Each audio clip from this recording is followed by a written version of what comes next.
Eh bien bonjour à tous messieurs dames, j'espère que vous allez bien, c'est Fukio. Aujourd'hui nous sommes le 29 septembre 2023, c'est le dernier jour de septembre, en tout cas de cotation.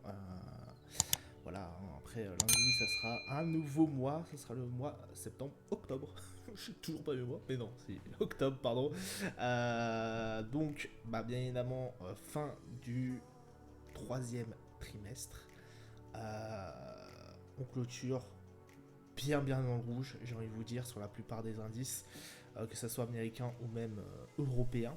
Je crois qu'aux alentours de Dow Jones, on est à moins 5%, le Nasdaq, moins 5% aussi, moins 4 ou moins 3, je sais plus pour le pardon, j'ai oublié, pour le S&P, voilà. Bon, on s'attendait vraiment à un septembre un peu pourri. Alors, on s'attendait oui et non, j'ai envie de vous dire, mais on a toujours, j'ai envie de vous dire, les investisseurs ont toujours en mémoire que le mois de septembre, bah, c'est pas un mois, si vous voulez, où c'est très glorieux. Alors, on a souvent l'année qui redémarre, enfin l'année, du coup, voilà, vous avez compris quoi. L'année qui redémarre, donc bah, on n'a pas forcément des fois des bons indicateurs. C'est un mois assez compliqué et douloureux, et puis bah, on en fait les frais encore cette année. Donc écoutez, bon, bah, on espère que le dernier trimestre sera bon, parce qu'il nous reste 3 mois avant la vraie fin d'année. Hein. L'année scolaire, j'ai envie de dire, pas l'année scolaire, mais la vraie fin d'année, 2024. Écoutez, bah, pour l'instant, aujourd'hui, le CAC 40 s'en sort assez bien.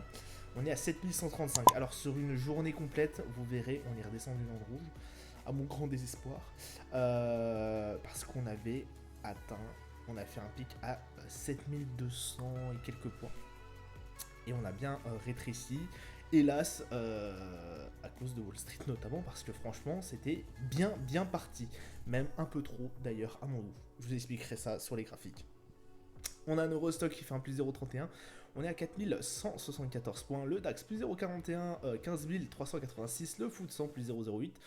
Tout juste dans le vert, 7608. Et on a un Dow Jones qui lui clôture encore en baisse, moins 0,47%. On va les taper, hein, les 33 000. Hein.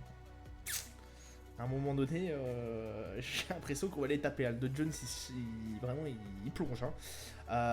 Le Nasdaq, il sort toujours tout juste dans le vert, plus 0,14%. On est à 13 219. Le Nikkei 225, moins 0,05, 31 857. On a un pétrole Brent qui, alors sur investir en tout cas, nous marque que c'est en hausse, plus 0,21 sur une journée entière. On est bien en baisse, hein, on n'est pas à 95%, en tout cas sur mon broker, on n'est pas à 95 dollars, pardon. Le Brent, on est bien plus bas que ça. Un 11 d'or à 1848,76, on redescend encore sur le 11 d'or, 1 euro USD à 1,059, qui lui grimpe un tout petit peu. Bitcoin, on est redescendu, on a fait à moins 0,53%, on est à 28 000, pardon, 885 dollars. Au palmarès du SRD et Trigano, on en parlera vite fait, qui ont fait un excellent bilan, fermeture de bilan, je sais plus ce qu'ils ont fait, enfin ils ont publié des chiffres qui ont été vraiment mieux. Alors, ils ont publié des chiffres qui étaient assez bons. Et en plus, ils ont un prévisionnel qui est encore meilleur. Je crois qu'ils planifient 400 millions, je crois, de tête de recettes. Je sais plus, j'ai plus trop les chiffres en tête. Mais en tout cas, très bon. Bah, ça a été très apprécié, en tout cas, par les investisseurs. Vibra qui fait un 5,13, Ubisoft Entertainment qui fait un plus 7,73. Au niveau des plus fortes baisses, on a Technip qui fait un moins 2,12, Altrate qui fait un moins 2,91 et SLB qui fait moins 3,97. Bon, qu'est-ce qu'on peut dire sur cette séance? Alors déjà, on a eu vraiment beaucoup de bonnes nouvelles. Et c'est ça qui m'inquiète un peu, c'est que malgré ces très bonnes nouvelles, c'est-à-dire un taux d'inflation européen qui descend, on a eu notamment au mois de septembre, donc forcément, on a eu aussi une accalmie un peu au niveau du pétrole. Alors, on reste sur la barre des 95 dollars, mais ça reste quand même haussier. Mais bon, on a quand même une petite accalmie. La preuve, c'est qu'aujourd'hui, bon, Total Energy a un peu descendu. On est à moins 2% et quelques sur Total Energy. Le souci, c'est que ça entraînait aussi le CAC 40 dans le rouge. On a eu quand même des très bons chiffres au niveau de l'indice Core PCE qui est sorti aux US. Donc ça, c'était excellent aussi parce qu'on a un indice Core PCE qui descend. Donc ça va dans cette lutte contre l'inflation. Et miraculeusement, j'ai envie de vous dire, entre parenthèses, on n'a pas eu des indices qui ont éclaté à la hausse. Alors au tout début, si vous aviez un CAC 40 qui grimpait, mais d'une façon, mais vous allez voir sur les graphiques, d'une façon incroyable, on a été touché les 7200 points pendant un moment. Donc c'est pour dire comment ça a vite bien grimpé. Je me méfiais, justement, c'était trop tôt le matin, je me suis dit, ouf, il y a une chance sur 10 que ça reste comme ça.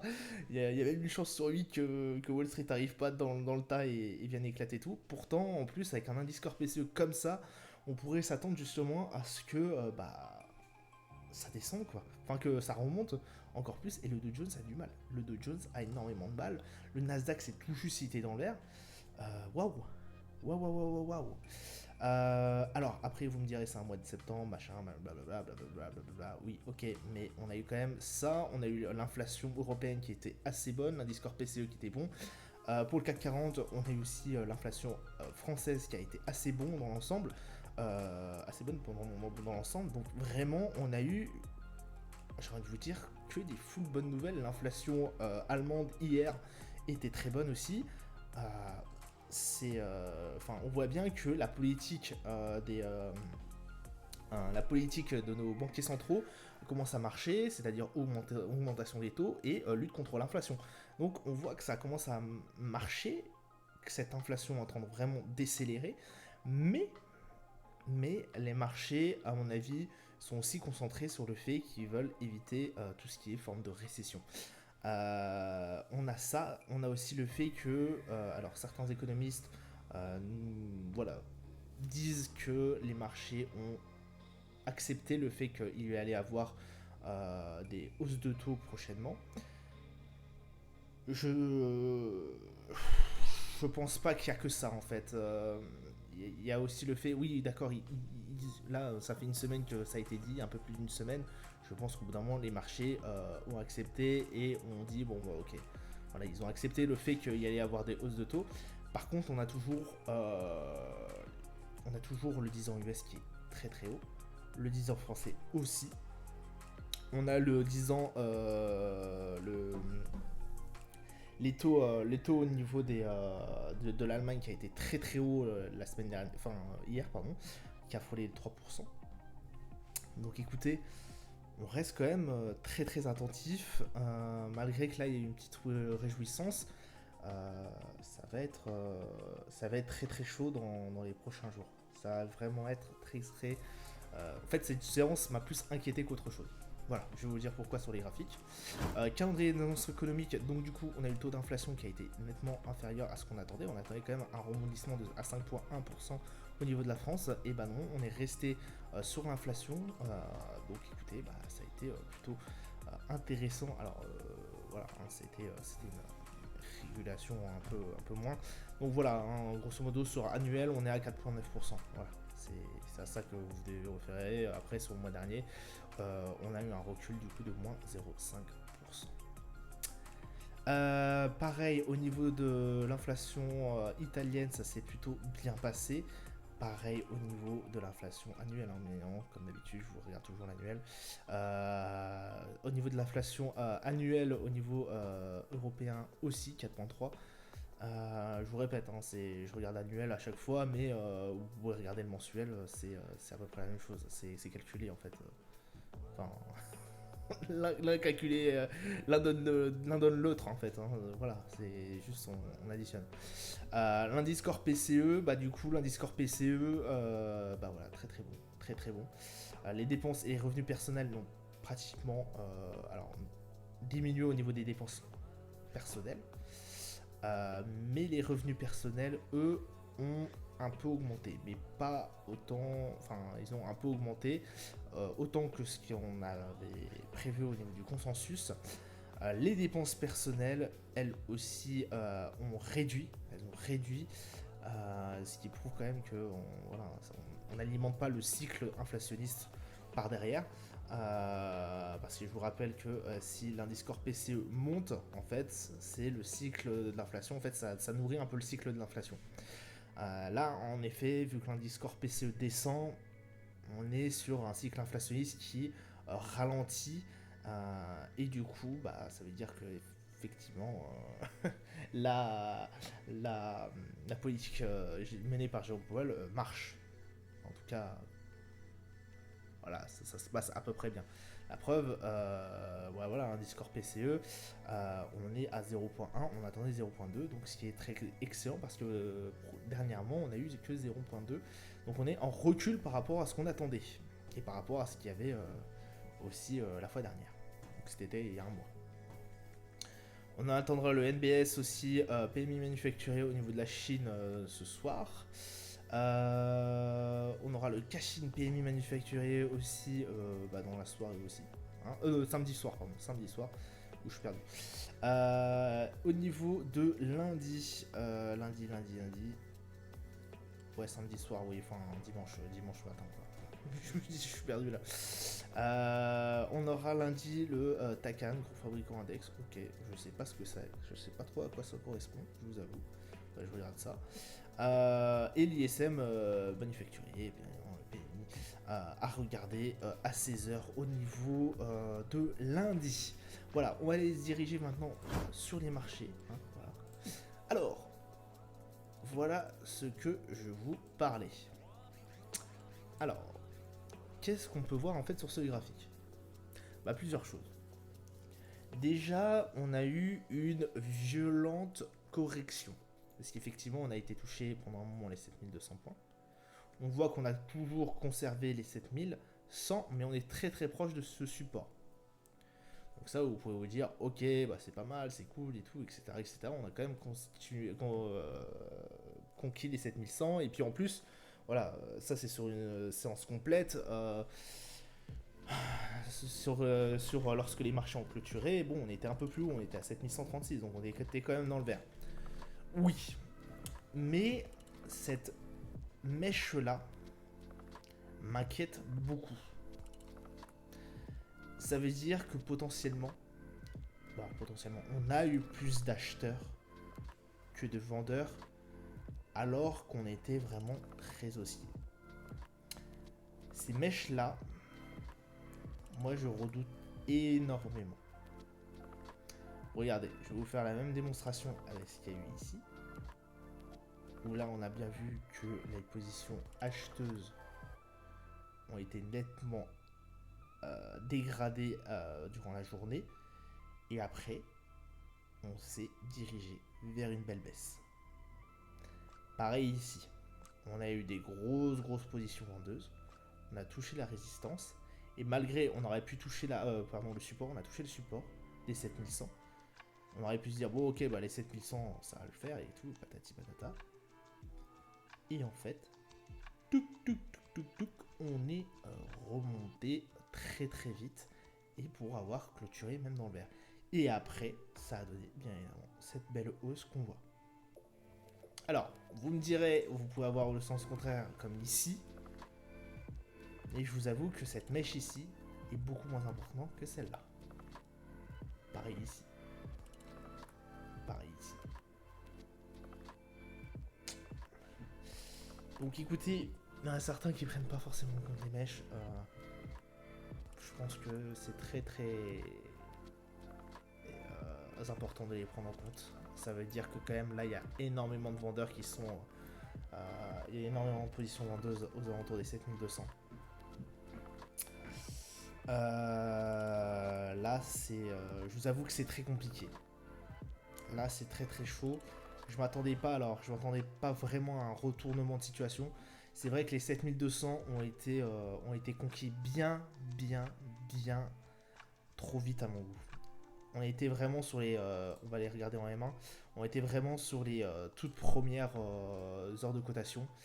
Ça a été vraiment très vite.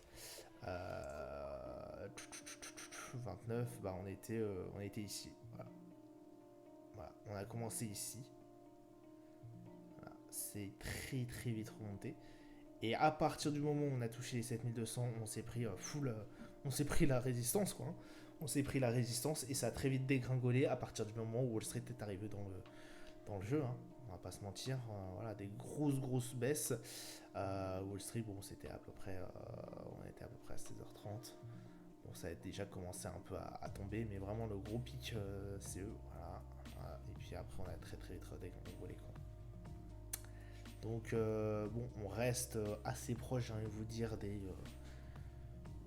on reste toujours dans la course, mais à cette mèche, je vous avoue que j'apprécie moyennement qu'elle soit apparue. Et surtout aussi haut. Une mèche aussi haute et aussi importante.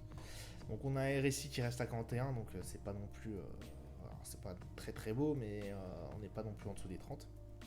On n'est pas non plus à 35 et quelques. Mais inquiétant cette mèche en tout cas. Donc normalement vous avez pris le stop à 7100, ou alors si vous êtes vraiment courageux, vous laissez celui à 7000 et quelques. Et là, faut être assez courageux. Je vous avoue qu'à mon avis, il y a énormément moyen que je me le prenne, hein. Le 6000, le 6009 là, le 7000 pardon, en stop, à mon avis, je pense qu'il y a 75% de chances que je me le prenne. Voilà. Mais bon, j'ai calculé comme ça, j'ai pas envie de. Voilà, j'ai pas envie de fail. S'il y a 15% de chances que ça réussisse, ça réussira. Il y a des choses qui me font dire qu'à mon avis, potentiellement le CAC 40 pourrait remonter. Mais voilà, j'ai passé mes stops ici, j'ai passé mon take profit là, c'est pour une raison. Voilà, j'ai pas envie de tout revoir ma stratégie tout de suite, quoi. Voilà, donc, de toute façon, ce sera une petite perte au pire. Le DAX, alors le DAX c'est pareil, bon lui il clôture quand même dans le vert. On a une mèche qui est bien haussière, mais c'est pareil, elle m'inquiète aussi. On n'a pas réussi à retrouver les 15 610 par contre. C'est un peu plus insupportable que j'ai envie de vous dire que le CAC 40, parce que le CAC 40, lui au moins il est proche d'un support. Là on n'a plus rien en fait. Le prochain support, comme je vous ai dit, au niveau du DAX, on est à 15 000, donc ça risque d'être assez compliqué. Bon, on a RSI à 37, on est encore pire que le CAC 40, on est bien en dessous des 40. Donc écoutez, attention quand même au niveau du DAX, ça peut très vite redescendre et aller choper les 15 000 comme support. Donc ouais, en plus on voit effectivement progressivement une belle baisse qui pourrait arriver au niveau du DAX. Le Brent, alors le Brent, bon c'est, je t'aime moi non plus. Bon là on est en fait, vraiment les 95 dollars font à mon avis un peu terme de résistance. Là je pense on a une bonne grosse position acheteuse au niveau des vendeuses pardon, au niveau des 95 dollars. Beaucoup disent que voilà ils verront le Brent à mon avis à 100 dollars. Je pense aussi d'ici peu de temps. Il faut juste laisser le temps qui monte progressivement pour aller chercher les 80, pour aller chercher les 98, ouais. Même à 98, je pense que potentiellement 97, 98, je couperai ma position. Ça ferait vraiment un très bon profit. Bon après, voilà. Si tu veux dire qu'aux alentours des 91 et quelques, on aurait dû couper normalement la position. Mais je reste confiant sur la hausse du Brent, ou alors je vais chercher 100 dollars. Je sais pas. Normalement, j'ai mis le take profit ici à 100 dollars. Ça devrait être bon. Et puis 90 aussi, s'il y a un retournement au niveau du marché. 59 au niveau du RSI, donc ça reste très potable. Et puis MACD, bon, qui marque quand même toujours une belle tendance haussière. Troisième mois ou quatrième mois d'affilée quand même que le Brent est en hausse. Donc écoutez, bah voilà, hein. Alors ça peut peser aussi sur l'indice. Comme je vous ai dit, ça pèse énormément sur le CAC 40 puisque on a Total Energy qui est aussi extrêmement adossé. Total Energy est une grande part du CAC 40, pèse énormément sur l'indice parisien. Et en plus, voilà, on sait que Total Energy, quand le pétrole monte, Total se goinfre, hein. C'est pour ça qu'on est pratiquement sur les plus hauts au niveau de Total. Bref, 11 d'or, le 11 d'or qui continue sa crise. Alors, je vous avais dit, de toute façon, voilà, faire attention. Là, je vois certains, à mon avis, il y en a certains qui veulent prendre position. Là, ne faites pas cette erreur, ne faites pas cette grave erreur. Il peut redescendre, oui, d'accord, il peut redescendre. Mais il peut aussi aller retrouver les 1500 très vite. Là, on est vraiment sur des grosses baisses. On voit bien hein, le RSI vraiment au plus bas. Regardez, on est à 1,3 au niveau du RSI, mais c'est incroyable. Le RSI qui plonge. Hein. Ouais, une fois qu'il sera remonté, à mon avis, on pourra aller chercher une baisse encore pour aller atteindre les 1805. Mais vraiment, faites attention là si vous prenez des positions baissières au niveau du 11 d'or. Le S&P, ça a été assez douloureux. On avait bien monté aussi. On a été chercher les 4000. ouais, les 4300, 330 et quelques. Bon, écoutez, c'est 4292. On fait un peu la tête. Bon, après, on n'a pas non plus, on n'est pas redescendu au plus bas. 34 au niveau du récit, c'est un peu.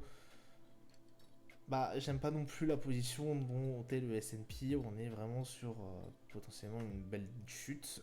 Après, on peut très vite se rattraper et essayer d'aller chercher les 4360 très très vite dans les semaines qui suivent ou même la semaine prochaine. Mais tout cela va dépendre de plein de critères forcément. Donc potentiellement la résistance des 4365 qui fait à fond office de support pourrait nous faire repartir un peu. Mais là, ouais, ça a été aussi une descente un peu aux enfers au niveau du S&P. Bon, le Nasdaq, ça va, ça reste potentiellement assez intéressant. Je vous avais dit sur le Nasdaq, hier, si vous aviez peut-être une pièce à jouer, mettez-la potentiellement sur le Nasdaq et essayez d'aller chercher les 15 200. Je reste toujours dans cette optique. Voilà. Pour le S&P, vraiment, je vous avais vraiment conseillé de rester à l'écart. Rester à l'écart au niveau du S&P. Le RSI au niveau du Nasdaq est un peu plus intéressant, 40. On est toujours assez proche du support des 14 680.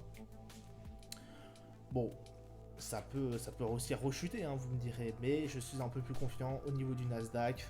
15 205, je pense que ça peut être atteignable. Écoutez, c'est mon avis, donc après, voilà, libre à vous. Hein. Mais ouais, en long trade, ouais, 15 200, ça pourrait aller chercher. Et avec un petit stop, ouais, aux alentours des 14 366. Juste là où, ouais, 14 004, 14 002. Ça pourrait être, ouais, 14 002 limite. Si vous êtes vraiment joueur, enfin, si vous aimez un peu le risque, mettez à 14 002. 14 003 pour ceux qui veulent un peu moins.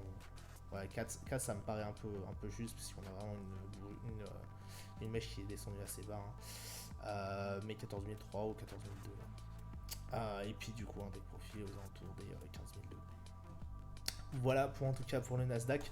Le Dow Jones, alors comme je vous ai dit là, en fait j'attends limite un retournement, juste qu'il reprenne son souffle. J'aime bien quand il reprend son souffle et après j'irai chercher la descente quoi. Faut aller chercher la descente au niveau du Dow Jones. C'est très largement possible qu'il aille retaper les 33 000 en fait. Comme je vous ai dit sur cette review, ouais, il y a quelques minutes, quelques instants, je vous avais dit ouais effectivement à mon avis il va se taper les 33 000. Là il n'y a pas grand chose qui le freine, j'ai envie de vous dire. Donc écoutez, ouais, attendez peut-être pareil que ça respire un peu, qu'on remonte un peu aux alentours des 33 900. Ou même 34 000, hein, si vous pouvez choper les 34 000, 34 100. Et après, attendez que ça rebascule quoi. Et vous passez en DES aux alentours des 33 000 et vous mettez un take profit aux alentours soit de là, soit ouais, des 33 000, c'est possible. Non, c'est largement possible. Ça c'est vraiment. Alors par contre, c'est un peu risqué là sur le Dow Jones. Je vous avoue, la pièce la plus sûre, à mon avis, pour l'instant, si vous avez une pièce à mettre, ce serait sur le Nasdaq. Là, le Dow Jones, possiblement, attendez la respiration. Et après, à voir ce que ça va donner. Parce que là, c'est vraiment anticiper sur anticiper sur anticiper. Ça se trouve, il va taper les 33 000 directs. Et là, ça sert à rien d'essayer d'attendre le rebond et tout machin. Non, vous attendez pas le rebond. S'il tape les 33 000, attendez pas. S'il y a un petit rebond et que voilà, il n'y a rien qui se passe, enfin rien de plus, c'est-à-dire qu'on va s'arrêter aux alentours des 34 000. Là où vous pouvez peut-être essentiellement jouer la baisse et puis peut-être aller même mettre jusqu'ici, voir si vous êtes vraiment joueur sur les 33 000, mais 33 000 ça me paraît assez chaud quand même, de rien. Et ouais, limite, ouais, ça serait ça. Si après il peut avoir un super rebond, et puis pareil, qu'on dépasse les 34 300, tout ça c'est hypothétique en fait. Là vraiment, le plus sûr, ce serait sur le Nasdaq. Là c'est vraiment sur le Dow Jones, ça c'est sur l'hypothèse quoi. Enfin le Nasdaq c'est le plus sûr, enfin sur toutes les stratégies, sur tout ce que je vous ai donné, ouais je pense que ça serait la plus intéressante. Voilà, en tout cas ça sera tout pour moi pour aujourd'hui. Je vous souhaite une excellente journée, une bonne soirée. Je vous dis à plus tard. Ciao ciao.